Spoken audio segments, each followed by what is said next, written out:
Okay guys, solusyon sa mababang harvest. So kagaya ng pinakita ko sa inyo yesterday dun sa aking charge controller, meron talagang araw na wala akong harvest, no? 2 araw ngayong bagyong Christine. So nangyayari talaga yun guys sa totoong buhay, no? So hindi laging mayroong harvest yung ating solar setup. So paano ang gagawin pagka ganun? So ang nangyayari kasi, syempre pagka walang harvest, yung ating battery, ginagamit pa rin natin, nadidrain na siya, no?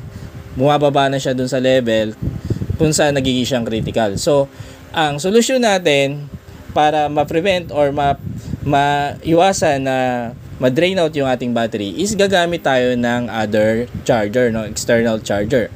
So, kung halimbawa kayo ay naka pure sine wave na inverter, so karaniwan yung mga pure sine wave inverter, meron yung built-in na AC charging, no?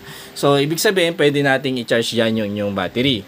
Ngayon naman, kung hindi kayo naka pure sine wave, naka modified sine wave inverter kayo, meron din paraan para i-charge yung battery.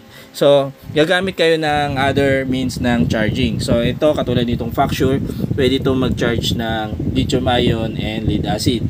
As well as, kung meron kayong ganitong power supply, itong power supply, napaka-flexible nito guys. So, mas nire-recommend ko siya kung gagawin nyo siyang external charger maliban sa ating solar charge controller.